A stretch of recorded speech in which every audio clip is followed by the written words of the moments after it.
We start with a point. Like the point we know from geometry, it has no size, no dimension. It's just an imaginary idea that indicates a position in a system. A second point, then, can be used to indicate a different position. But it, too, is of indeterminate size. To create the first dimension, all we need is a line joining any 2 points. A first-dimensional object has length only, no width or depth. If we now take our first-dimensional line and draw a second line crossing the first, we've entered the second dimension. The object we're representing now has a length and a width, but no depth. To help us with imagining the higher dimensions, we're going to represent our second-dimensional object as being created using a second line, which branches off from the first. Now let's imagine a race of two-dimensional creatures called flatlanders. What would it be like to be a flatlander living in their two-dimensional world? A two-dimensional creature would have only length and width, as if they were the royalty on an impossibly flat playing card. Picture this. A flatlander couldn't possibly have a digestive tract because the pipe from their mouth to their bottom would divide them into 2 pieces. And a flatlander trying to view our three-dimensional world would only be able to perceive shapes in two-dimensional cross-sections. A balloon, for instance, would start as a tiny dot, become a hollow circle which inexplicably grows to a certain size, then shrinks back to a dot before popping out of existence. And we three-dimensional human beings would seem very strange indeed to a flatlander. Imagining the third dimension is the easiest for us because every moment of our lives, that's what we're in. A three-dimensional object has length, width, and height. But here's another way to describe the third dimension. If we imagine an ant walking across a newspaper which is lying on a table, we can pretend that the ant is a flatlander, walking along on a flat two-dimensional newspaper world. If that paper is now folded in the middle, we create a way for our flatlander ant to magically disappear from one position in his two-dimensional world and be instantly transported to another. We can imagine that we did this by taking a two-dimensional object and folding it through the dimension above, which is our third dimension. Once again, it'll be more convenient for us as we imagine the higher dimensions if we can think of the third dimension in this way. The third dimension is what you fold through to jump from one point to another in the dimension below. The first 3 dimensions can be described with these words: length, width, and depth. What word can we assign to the fourth dimension? One answer would be duration. If we think of ourselves as we were 1 minute ago, and then imagine ourselves as we are at this moment, the line we could draw from the 1 minute ago version to the right now version would be a line in the fourth dimension. If you were to see your body in the fourth dimension, you'd be like a long undulating snake, with your embryonic self at one end and your deceased self at the other. But because we live from moment to moment in the third dimension, we're like our second-dimensional flatlanders. Just like that flatlander who could only see two-dimensional cross-sections of objects from the dimension above, we, as three-dimensional creatures, can only see three-dimensional cross-sections of our fourth-dimensional self.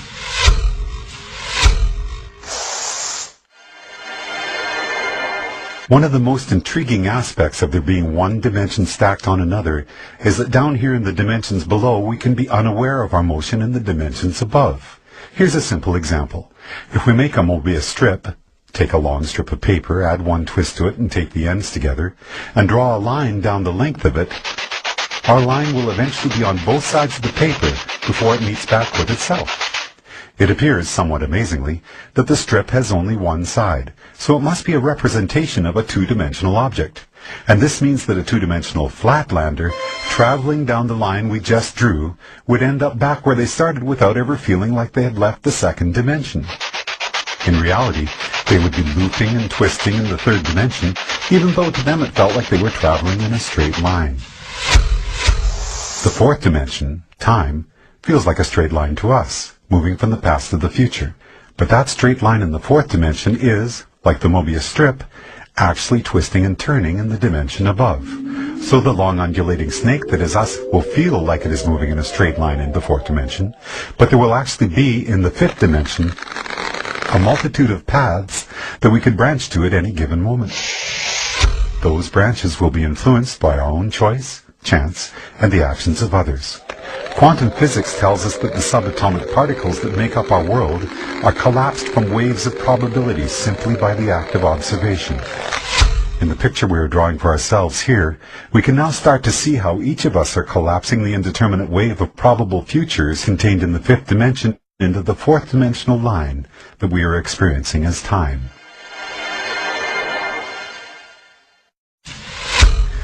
What if you wanted to go back into your own childhood and visit yourself? We can imagine folding the fourth dimension through the fifth, jumping back through time and space to get there. But what if you wanted to get to the world where, for example, you had created a great invention as a child that by now had made you famous and rich? We can imagine our fourth dimensional selves branching out from our current moment into the fifth dimension. But no matter where you go from here, the great child inventor timeline is not one of the available options in your current version of time. You can't get there from here, no matter how much choice, chance, and the actions of others become involved. There are only two ways you could get to that world. One would be to travel back in time, somehow trigger the events that cause you to come up with your invention, then travel forward in the fifth dimension to see one of the possible new worlds that might have resulted. But that would be taking the long way. The shortcut we could take would involve us folding the fifth dimension through the sixth dimension, which allows us to instantly jump from our current position to a different fifth dimensional line. In our description of the fourth dimension, we imagine taking the dimension below and conceiving of it as a single point. The fourth dimension is a line which can join the universe as it was 1 minute ago to the universe as it is right now. Or, in the biggest picture possible, we could say that the fourth dimension is a line which joins the Big Bang to one of the possible endings of our universe. Now, as we enter the seventh dimension, we're about to imagine a line which treats the entire sixth dimension as if it were a single point. To do that, we have to imagine all the possible timelines, which could have started from our Big Bang, joined to all the possible endings for our universe, a concept which we often refer to as infinity, and treat them all as a single point. So for us, a point in the seventh dimension would be infinity, all possible timelines which could have or will have occurred from our Big Bang. When we describe infinity as being a point in the seventh dimension, we're only imagining part of the picture. If we're drawing a seventh dimensional line, we need to be able to imagine what a different point in the seventh dimension is going to be, because that's what our line is going to be joined to. But how can there be anything more than infinity? The answer is, there can be other completely different infinities created through initial conditions, which are different from our own Big Bang. Different initial conditions will create different universes, where the basic physical laws such as gravity or the speed of light are not the same as ours.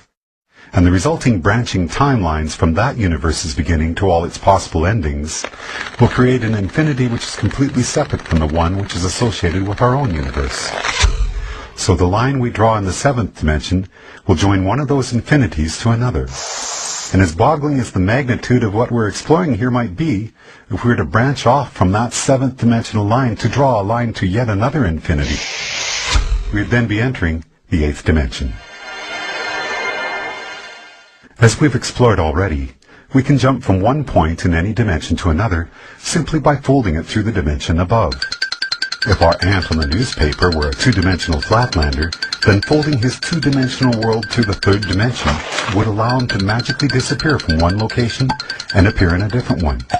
As we're now imagining the ninth dimension, the same rules would apply. If we were to be able to instantaneously jump from one eighth dimensional line to another, it would be because we're able to fold through the ninth dimension.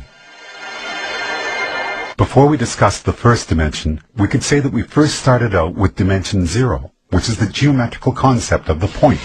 A point indicates a location in a system, and each point is of indeterminate size. The first dimension then takes two of these points and joins them with a line. When we imagined the fourth dimension, it was as if we were treating the entirety of three-dimensional space in a particular state as a single point, and drawing a fourth-dimensional line to another point, representing space as it is in a different state. We often refer to the line we have just drawn as time. Then, in the seventh dimension, we treated all of the possible timelines which could be generated from our Big Bang as if this were a single point, and imagine drawing a line to a point representing all the possible timelines for a completely different universe. Now, as we enter the 10th dimension, we have to imagine all the possible branches for all the possible timelines of all the possible universes and treat that as a single point in the 10th dimension. So far, so good.